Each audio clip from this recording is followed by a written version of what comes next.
Hello, everyone. It's great to see you. As you may know, I think my name is Brewster Stevenson, and I'm really grateful to be here. I was not here last year, and I'm grateful to have been invited. You may have heard, if you were in the larger session, that I'm a teacher.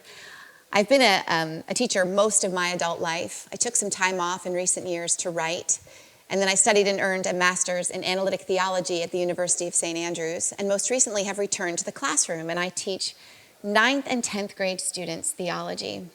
So this is very different from that. I love my students, and that's been a gift of God for me since I started teaching years ago. I always love my students, and I think that we learn better from people who love us, and I'm just grateful for that reality in my teaching life. But I will say a peculiar thing as I've contemplated the teaching profession. I think it's odd in some specific ways. One of these is that as a teacher, you don't work with your colleagues. They're there, you see one another in passing, you fight over the copier machine, but you are working with your students. That's really where you spend the bulk of your time. And a peculiar thing then of students as client, if we just make that comparison for a minute, a peculiar thing about student as client is that in most occupations, you are providing a service that you can anticipate your client's desire to have from you. So, if you go to see a doctor, the doctor can pretty much assume that you want to feel well, and the doctor has something to offer you. If you're a bus driver, you can pretty much assume that everyone boarding your bus wants to go somewhere, hopefully where you're taking them. This is not the case with 9th and 10th grade students. They don't come to me wanting what I have to offer. So my job first is to sell them on being in the room, and then to teach them what I'm teaching them. So I say all that to say, you are just a wonderful crowd to be with. And just in case you're wondering, there is no exam, no quiz. You just enjoy, and then you can leave. There's no obligation. Because that would be my students. Is this something we need to know for the test? No.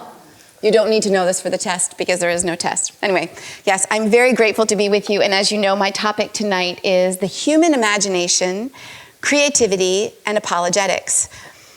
Apologetics and the imagination. And I think at first blush, those seem like a contradiction in terms. We think of apologetics as reasoned arguments, clear statements. And when we think of the imagination, we think of anything but what's reasonable. I think the imagination in that light gets a bad rap, right? We think of our imagination as something that's shifty, that's vague, that's unreliable, that's very decidedly not real. We think of it as childish. And what I think is interesting about that is that our imagination arrives on the scene from a developmental standpoint. Our imagination arrives on the scene long before our capacity to think through things in a reasonable way. You are afraid of the dark long before you can articulate why you should not be afraid of the dark. It's something that arrives early. But one thing I want to point out to us tonight is that imagination is not equal to make-believe. That's how we think of it, but that's not truly the case. Our imaginations are far more vital and far more useful than we might take time to realize. Think about it for a moment. You lock your doors at night. You might lock your doors at night because of a past experience, or you lock your doors at night because you're trying to avoid something. But in both cases, the thing you lock your door against is imagined. It's not actually happening. May have happened in the past. You might be afraid of it's happening, but it's not actual. It's not actually going on, right? In that case, what you're trying to avoid is not real in the sense that we think of actual events. But imagination is also, so it's protective in that way, you see. Imagination is also essential to invention. Think for a moment about Newton and gravity. He's sitting there, the proverbial story, the apple falls on his head. He has to come up with an explanation for this thing that's happened. But there's nothing that he can see that explains that to him. Or Edison, for a moment, coming up with different filaments for the light bulb. This was all just a guess, a gander. What is going to work? But there's an aspect of imagination in play there that he thinks this thing that I'm trying now might be the thing that works. We discredit our imaginations because they have the capacity to do us dirty, right? It's going to scare you, it's going to deceive you, it's going to fool you. But the reality is that we overlook or pay no attention to the fact that we're using our imaginations all the time. So, one of the reasons why we overlook our imagination is because of the way that it functions. It's an intermediary. It's not the thing, but it's something that goes between. So let me explain this to you. For example, we understand it to be a representation of something else. It stands in the place of what we can't concretely perceive. Again, the child afraid of the dark. What does the child fear? What does the child perceive, rather? The dark. The child feels fear. The child inserts monster into that space. That's that intermediary space or that representation. This fear that I feel has to be represented by something. There's a monster under my bed, right? That's how it works.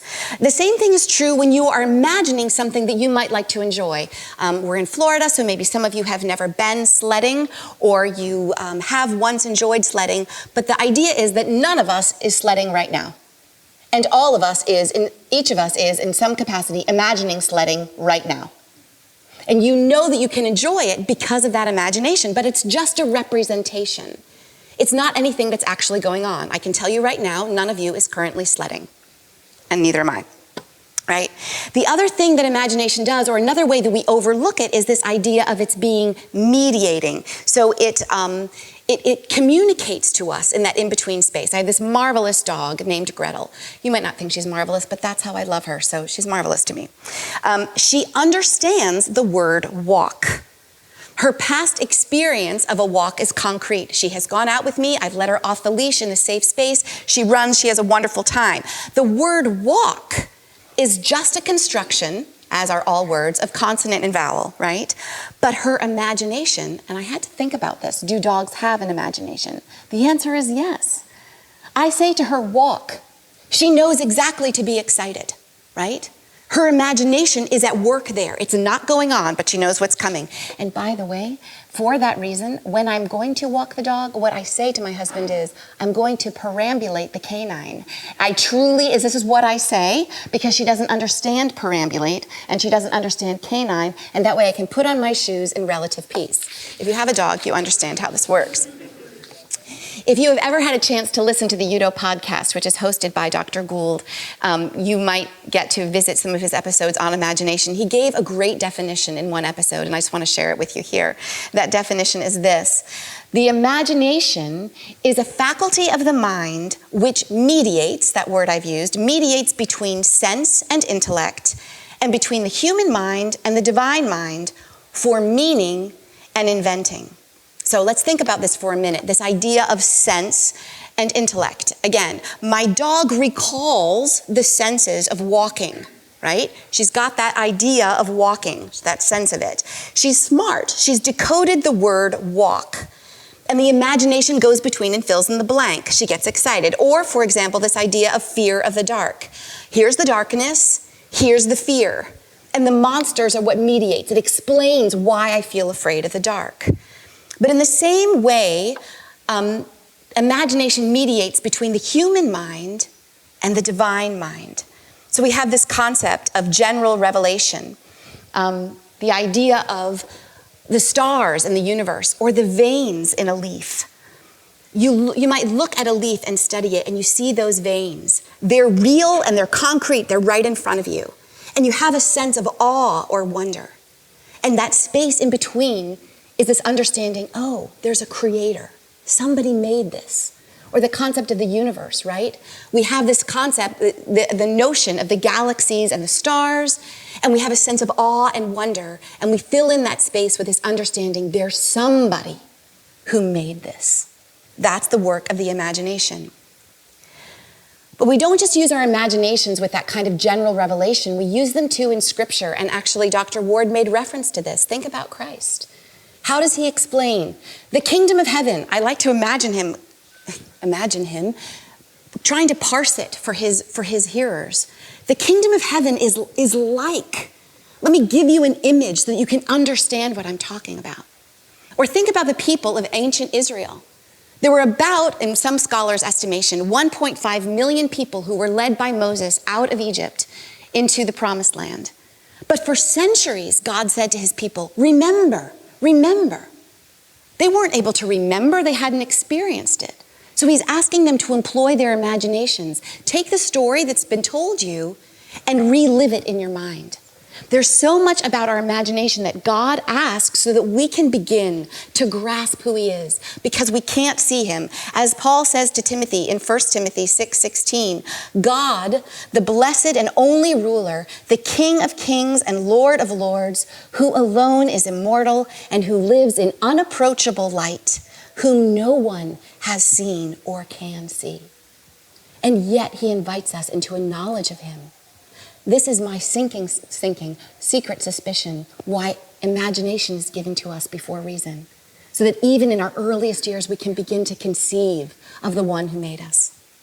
Our imagination is essential. It's an essential tool by which we come to believe and begin to understand who God is and what it means to have a relationship with him. Imagination isn't just make-believe. Interestingly, and for the topic of my talk, imaginations are also what enables us to be creative. Go back to this definition that we had earlier. The imagination mediates between sense and intellect for meaning and inventing.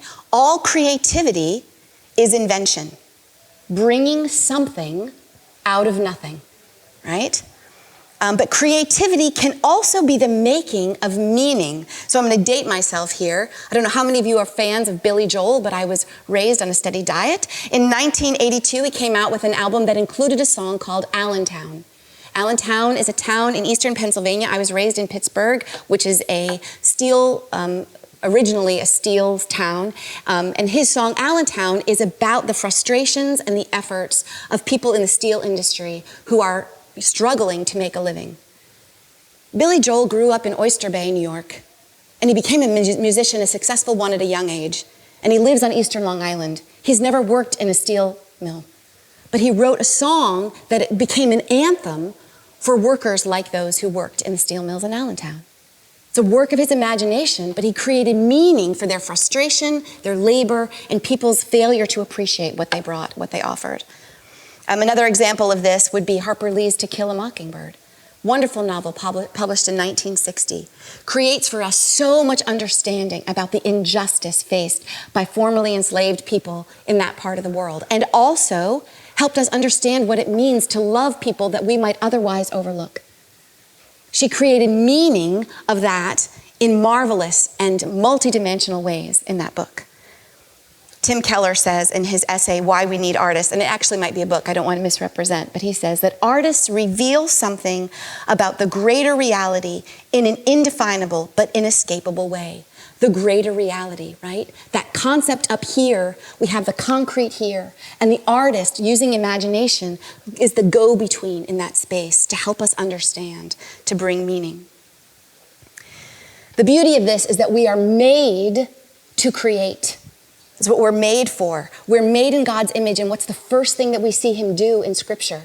Call something out of nothing. The first thing that he does is create. I was talking with my students about Exodus 3:14 this fall, where Moses says to God, okay, you want me to do this thing. You want me to lead your people out, so just tell me who you are. And God's marvelous and mysterious response is, I am, which can be translated, I will be what I will be, which can be understood to mean, I'll show you who I am by what I do. And so if he's showing us who he is by what he does, the first thing that he does is to create. He brings something out of nothing. And there's something within us too that wants to create things, right? So we're made to do this. One of my first jobs after I married my husband was I worked at a Jo-Ann Fabrics. I don't know how many of you are familiar with Jo-Ann Fabrics. Wonderful craft store. I loved working there. I was basically a cashier, and I loved standing there waiting, helping people check out their items and listening to these people in line talking to each other.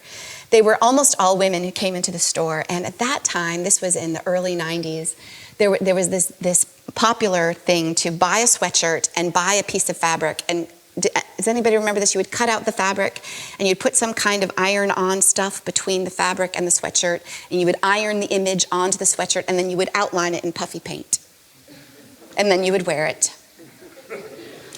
And these women would stand in line with their purchases, and they would talk to each other about what they were going to do. And I loved that. They were just designing sweatshirts. Or another thing they would do, they would buy this really coarse material. It's like plastic, I don't know how to describe it, but they would sew it up in such a way that it was turned into a pot scrubber. They were making pot scrubbers and decorative sweatshirts. And they loved it. And I just thought, this is amazing. We're made to create. They might not ever sell it. They might give it away for not necessarily desirable items in a Christmas stocking. But they were so happy making something. There's something in us that's wired for this. It was a beautiful thing to observe. And human acts of creation occur very early in Scripture. I have so enjoyed observing this. Think about, with me, Genesis chapter 2 for a moment. I don't know how familiar you are, but Genesis chapter 2 is almost a second narrative of creation, in which we kind of zoom in a little bit, and God talks about, the Scriptures talk about God creating the first person, a man whom he puts in the garden. And he says the man is in the garden to till and to keep it. Those words are going to be important to us. These are your instructions. And he says there's a lot here for you, and you're in charge of it.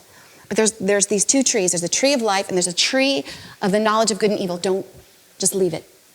Don't touch it. Now, here's my question. God has put man in the garden, and he is going to take care of this garden in relationship with God. Like God has made this beautiful thing, and the man is going to take care of it in God's stead almost, or in his place, and in his service. And here's the tree of the knowledge of good and evil, and God says, no, I don't want you to have that. Is he saying that he doesn't want the man to understand? That he wants to leave the man in the dark about what's good, or about what might be harmful to his creation? That's not what he's saying. He's saying instead, I don't want you to pursue it yourself. I'm going to teach you.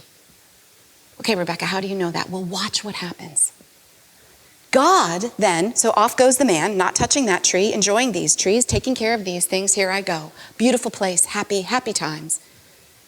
And God looks at his creation and he says, this is not good. Now, this is a moment of incredible pedagogy. That's a word for the art of teaching. He doesn't go up to the man and say, things aren't good. Because what God understands is that we learn best when we find out for ourselves. So he says to the man, hey, I want you to name these animals. Now, that's the first creative act by a human being in the creation narrative. Because to name something, to come up with words for something, is an act of creativity. But what happens through that?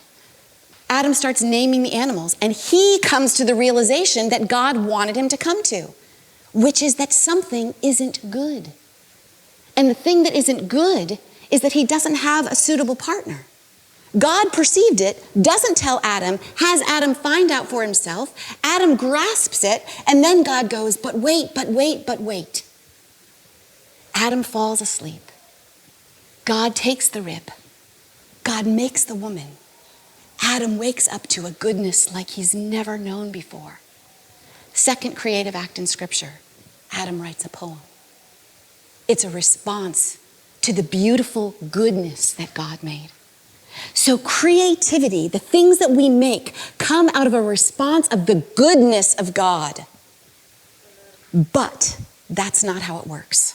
Because we know, you know, I know, that most art actually is a perseveration or a dwelling on what is not good. Most art plumbs the depths of darkness and sin and brokenness and sadness. This is a very famous line from a very famous book, which I have not read, but it's on my list. It is very big. Leo Tolstoy is very famous. We should all read it. Everybody go home. That's what we're doing tomorrow. We'll all come in, and during the breaks. It opens with this line, and I think this line is telling. Tolstoy says in Anna Karenina, happy families are all alike. Each unhappy family is unhappy in its own way. That's probably true on some level, but I'm here to tell you I don't think it's actually true at all. And yet this is sort of a line that is a way that we think about art and artistry and making art. What misery can I find? What darkness can I suck on like a candy that's going to bring new revelation and new insights, right? This is part of the brokenness of our world, that most art looks at the dark. Now, what I don't want want you to hear me saying is that we as Christians should just not make art that dwells on the dark. The worst art in the world is the art that lies. So if you have art that's all happy and all good and all beautiful and all bright, you're not telling the truth, and it makes bad art. And I don't want to offend anybody. I didn't put a picture up here, but have you ever heard of Thomas Kinkade? Beautiful, beautiful paintings. But here's my problem with Thomas Kinkade. Bless his soul. We have a lovely cottage, and it is illuminated. Every single room in the house has a light on. And the sun is shining. That's just not true. When the sun is shining like that, even if it's setting, you don't have every light in the house on. That's not telling the truth. It's a lovely painting. It's comforting. Go ahead, put it on your wall. I'm not trying to be rude, but I am saying that as Christians who are artists, who are made to create, we are no longer permitted to only focus on the good, happy, happy, good, good, because then we're not telling the truth. But I am wanting to talk about this tendency to say what's bad is what makes good art. There's more to this than that. So just hold on to those thoughts while I turn my page. An unrelenting gaze into darkness, even for the purpose of art, is ultimately destructive. And by obvious extension, it's going to be a dead end. Tolstoy's ideal, and that of many artists, is ultimately doomed. So, I don't know how many of you heard of this podcast. It came out in 2017. Is anyone familiar with S-Town? Interesting. Only 7 episodes. Thank you, Bill. My husband is familiar. It was hosted by Brian Reed. It was produced by the creators of the podcast called Serial and This American Life. Are you familiar with either of those? There are so many podcasts now, but this was not at the beginning of podcasts, but it was early. Anyway, it's an investigative journalism podcast, and it was only 7 episodes. They were all released on the same day, and they were downloaded 10 million times in 4 days. Amazing popularity. It's a story of a man from Woodstock, Alabama, and he actually initiated this story being told. His name was John B. McLemore, and he contacted the host of the show because he wanted the host to investigate an alleged murder in his little town of Woodstock, Alabama, a murder that actually never occurred. But when he was first investigating it, it was like, we need to find out about this, what was going on. Now, I will tell you, this man, John B. McLemore, clearly a man of brilliance. He was a clock repairer. He would take them apart and put them back together again. He had made an elaborate maze out of hedges on his home property. He was just fascinating in a lot of ways, but he had like these extensive and elaborate tattoos. There was a lot about him that was fascinating for the listener. He was deeply, deeply resentful of Christians and their belief in God. He would always refer to Jesus as Jebus, kind of making fun of Jesus and the people who trusted in him. And he ascribed almost everyone, except his friends, ignorance, carelessness, blindness. He was resentful of almost everybody around him. And he spoke extensively.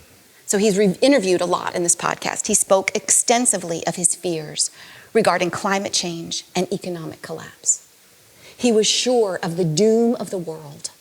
He was a profoundly negative person.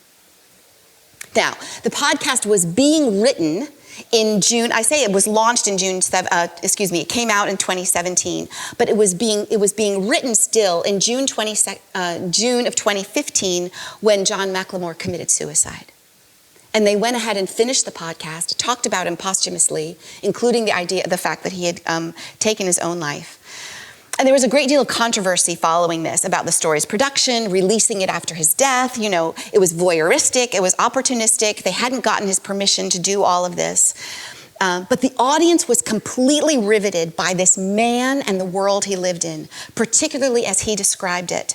Then I will tell you, I thought the podcast was brilliant. It was very beautifully done. It was a fascinating and powerful revelation about this individual. I wouldn't say that the podcast wasn't good art. Some people called it oral literature. But I see it too as a revelation of a man who had been swallowed whole by the darkness he saw around him. He was fixated on it. He perseverated on it. He relished the shortcomings and failures of others as if they were a favorite candy. He couldn't lift his gaze from the dark. That's the kind of person that I saw in him. Now we go back to this idea that Tolstoy, all unhappy families are unhappy in a different way. What is he saying? He's saying unhappiness is more original than happiness. Happiness is just boring, same. Unhappiness, there's a vein we can really plumb, right? But he's got the idea of original sin wrong, I think. If he's saying that original sin is what makes us unique, original sin is that we all arrive with it. That's what's original. It originates in each of us, right? He's not saying, the Lord is not saying to us, your original sin makes you cute. That's not what he's saying. Tolstoy doesn't have it right. Perseveration on what is misery for the sake of itself is, in the end, hollow and self-referential. For the artist, for the human, it will ultimately have nothing new to say. While our sin, or what is not beautiful, is wrong, bleak, negative, while it can be fascinating, the artist needs to understand it, to work with it, and to push past it, to push through it.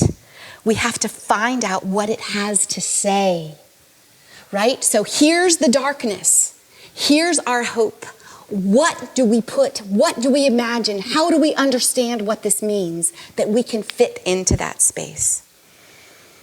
A great example of an artist who was able to do this kind of thinking is Flannery O'Connor. In 1953, she released a story called A Good Man is Hard to Find. Anybody familiar with this story? It's a marvelous story. It's intense and dark. It's a story told from a third-person point of view, but through the eyes of one particular character. The grandmother in a family. Her son is the father and the wife, and then there are three children, including a baby. She's a passive-aggressive woman. She asserts her own goodness throughout the entire story, but her goodness is tied much more to her connections, who she knows, who she is, to her good family, and an idea of superiority rather than any kind of a moral goodness. She's very passive-aggressive, very selfish, and she lies to herself and to other people in order to get what she wants. And over the course of the story, pretty quickly, it all unfolds pretty fast. There's a car, they're going on a family trip together. There's a car accident way off the beaten path. Their car is flipped over. The family all struggles out, and almost immediately they are come upon by a man who's recently, I think, escaped from jail. The name she gives him is the Misfit. Like, people know who he is. They've heard of him. O'Connor doesn't give us any details, but he's done terrible things. And now he's come upon this hapless family. He ends up killing all of them. The last person to die is this grandmother. And the last third of the story is dominated by this conversation between the misfit and the grandmother. She's manipulating him, trying to get him to think he's good people from good stock, just like she is good people from good stock. And he talks with her. He answers her when she asks him about why he was in prison. He doesn't remember all he's done, but the punishment seems to outweigh any guilt that he bears. And she finally says to him, Jesus will help you. And that turns the misfit to this idea of who Jesus is. Here's what he says. Jesus was the only one that ever raised the dead, the misfit continued, and he shouldn't have done it. He'd thrown everything off balance. If he did what he said, then it's nothing for you to do but throw away everything and follow him. And if he didn't, then it's nothing for you to do but enjoy the few minutes you got left the best way you can by killing somebody or burning down his house or doing some other meanness to him. No pleasure but meanness, he said. And his voice had become almost a snarl. This is an extraordinary and honest confrontation with from a man who has suffered in prison and caused many other people to suffer, with what is said of Jesus Christ. And in that confrontation, O'Connor confronts not only the honesty of this self-described mean man, but also of the pleasures pursued by this so-called good woman. He doesn't believe, therefore his pleasure is meanness. Jesus was mean. He said he rose from the dead. If he didn't rise from the dead, then everything's ruined, because that great hope has been taken from me. So the only pleasure I can have in life is to be mean to other people. And this woman who's offering him Jesus in her way, who's been nothing but manipulative and selfish and lying, she has also taken pleasure in meanness, because she has built herself up through this manipulation and this selfishness and this lying. O'Connor says a profound thing, exposes the Christian faith to both people who are Christian and not, and says, if Jesus is who he says he is, this is supposed to make a different kind of difference, right? She pushes through the dark to say something amazing. It's a stunning story. It's harrowing. It's not a feel-good ending. And it would be lying to us if she made it end happily. But we learn far more because O'Connor pushed through the dark to shed some light on who we are and what we're made of. How easy it is to make hypocrisy parade, even to ourselves, as goodness. All right. So that's dark. And remember what I said to you at the beginning, that beauty has more to say. So don't worry, I'm not finished. Christian Wyman. Is he next here? Yeah. Christian Wyman. Has anybody heard of Christian Wyman? Yes. Wonderful poet. He was raised in West Texas in a very conservative, fundamentalist Christian family and rejected his faith in favor of pursuing intellectual things because, they're not the same. Yes, they are. Brilliant poet. He was the editor of Poetry magazine for 10 years, and then he became a believer, and now he teaches literature and religion at Yale. And in 2016, he came out with a book called Joy, 100 Poems. And I was thrilled at this book. He says in his essay at the beginning, this is an odd project. In an age of anger, it's an odd thing to produce a book on joy. But he argues that, he says that most artists, he argues with what I'm saying, most artists are convinced that good creative work can only come out of darkness, that misery and sadness are key to inciting creativity. And again, he recognizes we need to contend with it, but he points out that the pursuit of that misery and sadness probably isn't necessary. Instead, he says, an artist need not go looking for it, that sadness, that misery, much less empowering it unnaturally by laying her gift down in front of sadness like a sacrifice. If anything, a modern artist might have to lean the other way, might have to seek out and sing her moments of happiness and joy, if only to balance the scale. There's something to be mined in beauty, as God showed Adam at the beginning. There's something to be found here. We don't ignore the dark. We have to understand the dark. We have to comprehend the dark, but there's something more to be found. Again, I give you Tolstoy's statement, all happy families are happy in the same way. Each unhappy family is unhappy in its own way. This darkness does not make us original. I don't know if you've ever had the opportunity to observe, as I did once, over two people that I knew. I want deliberately to be vague. They did not know one another, but I knew both of them well. I had time to be with them both for a protracted period of time. Each of them struggled with envy.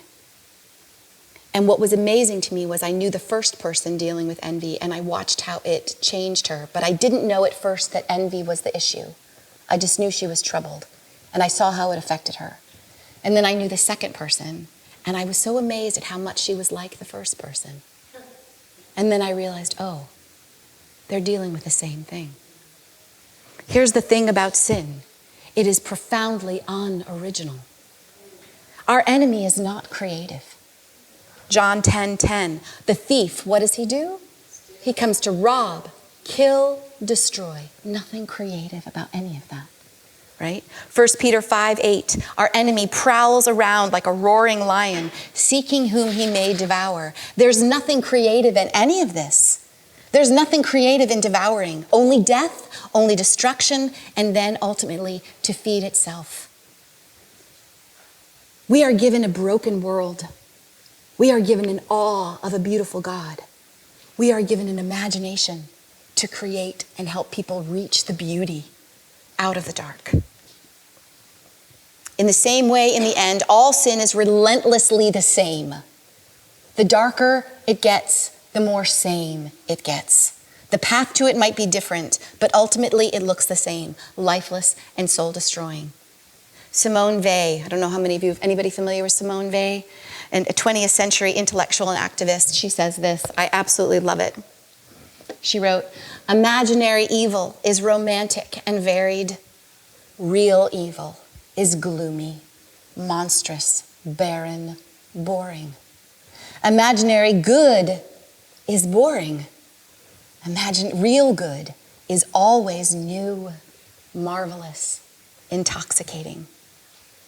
We do have to examine the ugly, evil, sad, morose, but we don't want to camp out there. We need to look at what is beautiful. When John McLemore took his own life, the podcaster who had been working with him, talking with him, studying him, tracking the story that he was telling, came across, again after his death, came across a suicide note. And in it, McLemore wrote this. I didn't write it for you, I'm just going to read it to you. He's describing at first the miseries of his life. And then he goes on. He describes the life of a man who, for the vast majority of his days, rarely went further than a handful of miles from the spot he was born, yet still managed to become a citizen of the world. John writes, the best times of my life, he said, I realize were the times I spent in forest and field. I've walked in solitude beside my own babbling creek and wondered at the undulations, meanderings, and tiny atolls that were occasionally swept into its midst. I've spent time in idle palaver with violets, lyre-leaf sage, heliopsis, and monkshood, and marveled at the mystery of Monotropa uniflora. I have audited the discourse of the hickories, oaks, and pines, even when no wind was present. I have peregrinated the woods in winter under the watchful guard of vigilant dogs and spent hours entranced by the exquisiteness and delicacy of tiny mosses and molds, entire forests within a few square inches. I have also ran thrashing and flailing from yellow jackets. Before I could commence this discourse, I spent a few hours out under the night sky, reacquainting myself with the constellations like old friends. Sometimes I just spent hours playing my records. Sometimes I took my record players and CD players apart just to peek inside and admire the engineering of their incongruous entrails. Sometimes I watched Laverne and Shirley, or old movies, or Star Trek. Sometimes I sat in the dark and listened to the creaking of the old house. He mined the beautiful. He looked at the beautiful. He studied the beautiful. But the problem is that the dark pulled him away. And fear and noise and the sense of superiority over those around him doomed him. My students and I look at this a lot. I write it on the board all the time, trying to help them understand who we are. We have a creator. We are the created. And there is, this line is, it's trying to demonstrate a lot of things in our conversations, but one thing that I'm wanting them to understand is that separation. We are separated from him. It's our sin that does it, and yet he gives us these capacities to reach beyond that. He sent his son to bring us beyond that. I remember again, I want to recall to you again, the words to Adam in the garden. Here's the garden. You are to keep it. You are to guard it. That same construction in Hebrew, to till and to keep, are the words that God gave to his priests in the Old Testament. You are to keep and to guard. What are you to do? You are to make a space where people can come into the presence of God. This is how our imaginations, a way our imaginations function as a type of apologetic. We create something that doesn't lie about the dark, but that invites people into the beautiful. And in that space, they have a place where they can be in the presence of God, and he will contend with the people who come into that space. Here's what I was thinking as I was preparing for this. You know, we talk about exploration. What's the last frontier? Is it Alaska? My sister lives there. There's so much space there that nobody's been. So beautiful, so untouched. Is it the ocean? Maybe. There's darkness there that we can't even get into yet. Is it outer space? Conceivably. But I'm offering to you this. Remember Adam in the garden. God said, I want you to learn the good. And when Adam saw the good, he created. Here's the last frontier. It's beauty. It's beauty. John McLemore looking at the mosses and seeing forests in moss. There is so much to be praised, so much to be enjoyed, so much to be discovered in beauty. But we're so interested in the dark. We can't forget the dark, but we need to look to the beautiful. That's where he is. That's our job. And I'm finished.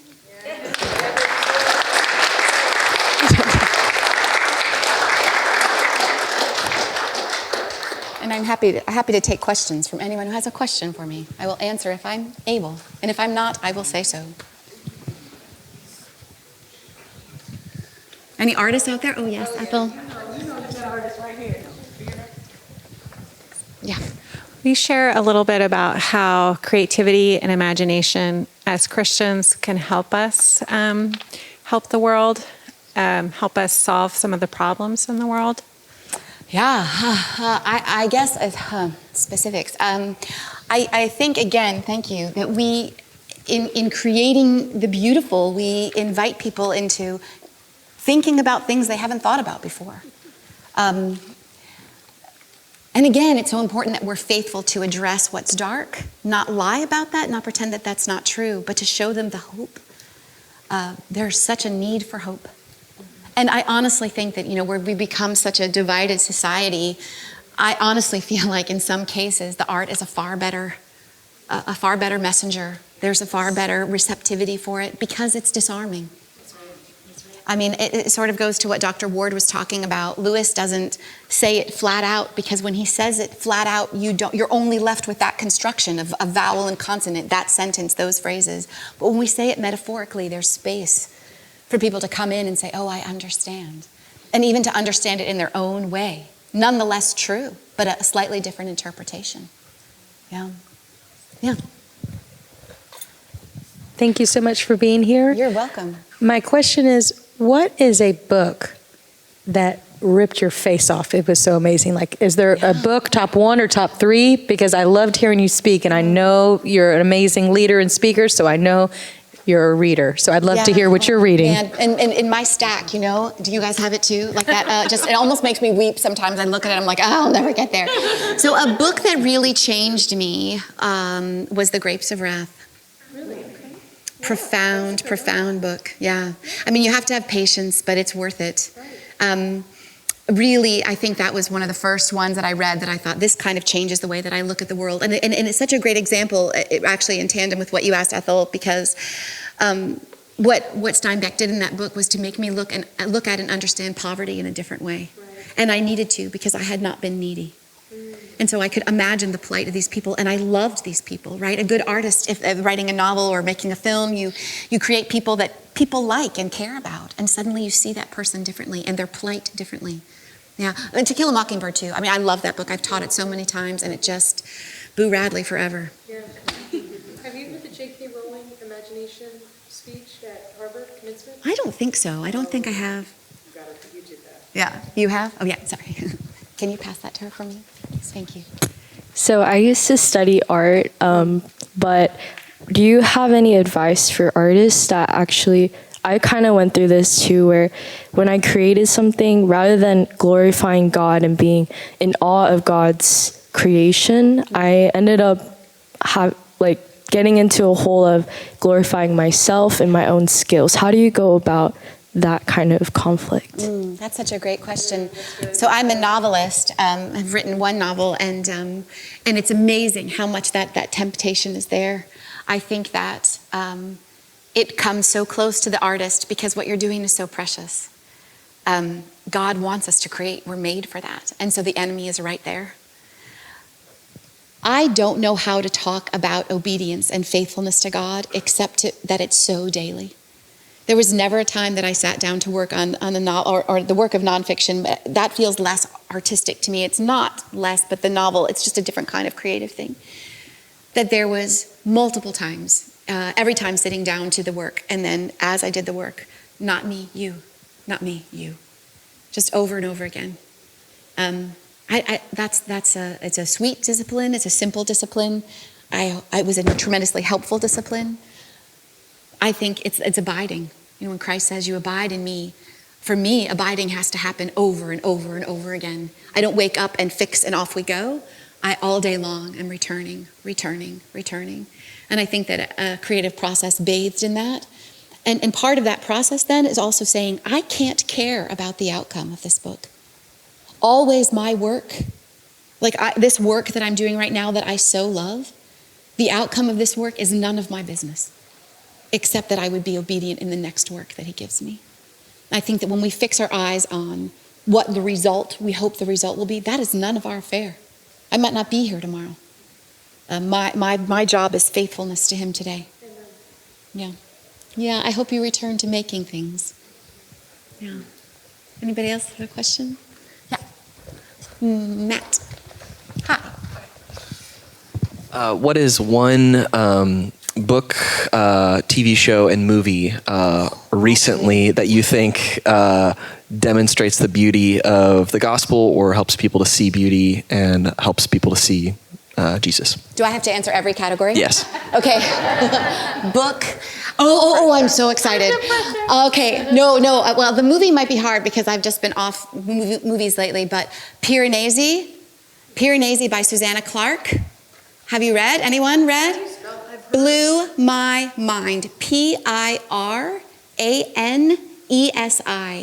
I seriously, this is, and actually I haven't gotten to talk with her yet, but Joy Clarkson might talk about that book in her talk on tomorrow night. It is I'm thinking Tolkien, I'm thinking Lewis, I'm thinking Susanna Clarke. Bring it.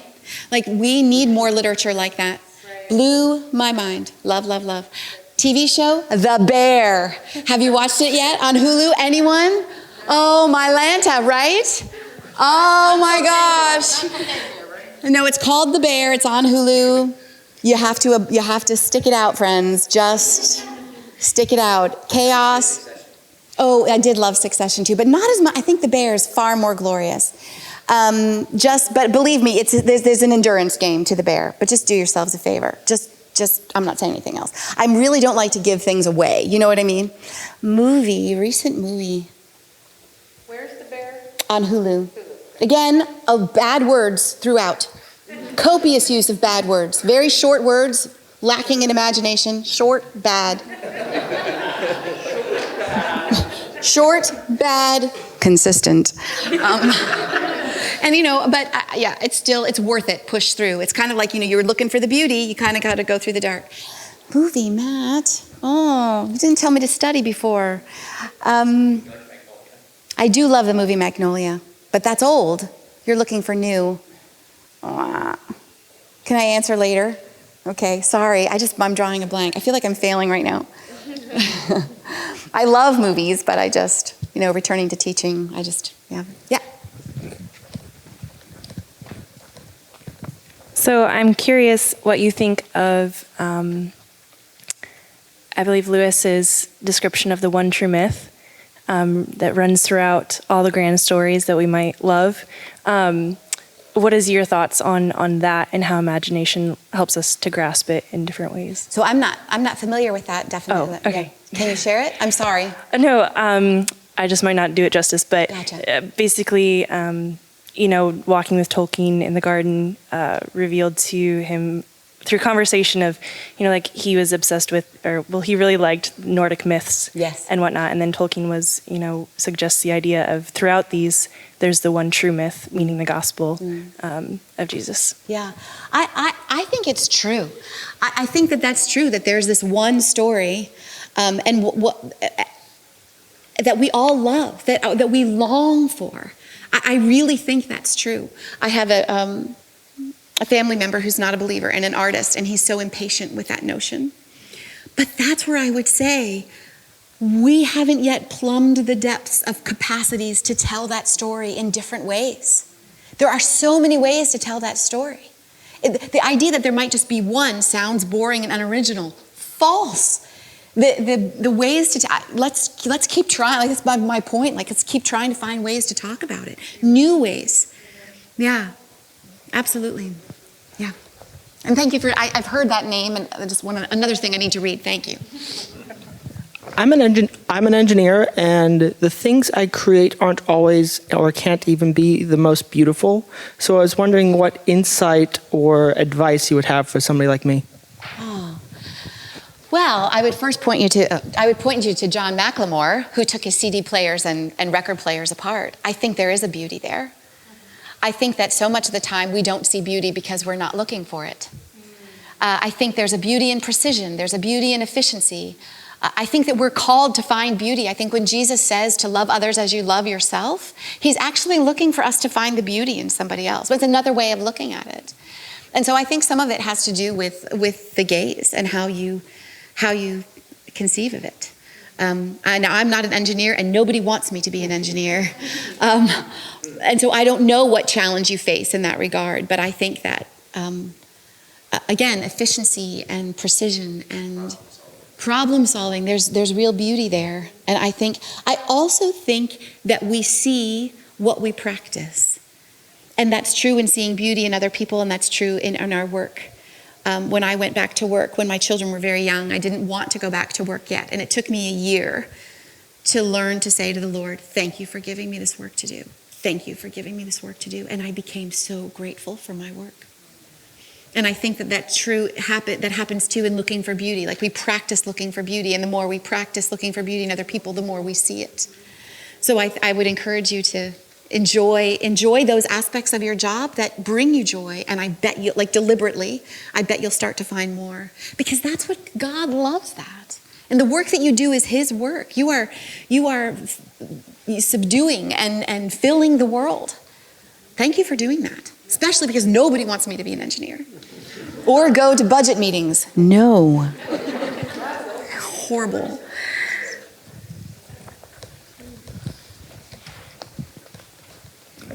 Well, thank you, first of all, for such a great presentation. You're so welcome. My question to you is, how can you paint God as someone who has no plan to fail us at all? When he said in the Garden of Eden, if you touch this fruit, you will die. But although he said you will die, but he also created a plan B for us to have salvation. So how do you paint the picture that God has no plan for us to fail or to be destroyed, but plan for goodness? How do I paint the picture that he has no plan? Yes. Oh, but I don't paint that picture. I think I don't understand your question. Can you help me a little more?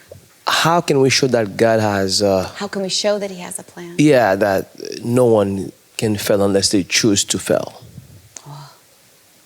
Because if he said, don't touch this part of the garden, and if you do, you will die, but then the same God who said you will die, but he also created a plan for us to live. Yeah. Now, the plan for you to be successful or to be a failure is in your hand, not in God's hands. Yeah. Well, you're asking a really heavy theological question. So I can talk a little bit about how I talk about that with my students. We have kind of, into trying to help them understand the narrative arc of Scripture. I say we because I've worked with a colleague writing this curriculum, which has been a real gift to have her wisdom and her insight. So we've kind of just broken the whole narrative of Scripture into creation, fall, Exodus. We spend a lot of time in Exodus itself, but we also treat Exodus as kind of the whole narrative of the Old Testament from that point to the incarnation. and then Pentecost and new creation. So some of them are kind of eras, and some of them are specific moments. The incarnation being specific 33 years, creation being the creation, fall being that appalling moment. And one thing that I talk to my students about is this idea that at the fall, everything breaks down. We know that our relationship with God breaks down. We see Adam and Eve go at each other. We see animals dying so that God can cover their bodies so that they will not, but the first thing that breaks down is Adam and Eve there's a breakdown within themselves against themselves because they're ashamed of their own bodies. And the bottom of it is this idea of death. That's the worst thing. God says you will surely die, but they don't die, but they will die, but they don't in that moment. And so what we see in that moment is that even in their disobedience, God is still sustaining because they don't die immediately. And so we talk about God as creator and as sustainer and as regenerator. And the idea is that he desires life so much, right? He says, we say, who are you? Moses says, who are you? He says, I am. And we talk about that being, he's saying, I am existence itself. I am livingness. I am beingness. I love aliveness, right? So when death is the result, that's devastating. That's the last thing God wants. He hates death. And so the idea is that we're sustained by that. And what was I going to say? I've lost my train of thought. That we are the ones, we can choose him or not choose him, but choosing him is choosing life. Not choosing him is choosing death. I'm not at all confident that I've answered your question. I apologize for that. It's a big, and beautiful question. I think we have to be done. I'm so grateful I would love to talk further afterward, but I'm so grateful to all of you for coming. Thank you so much. It's been great being with you.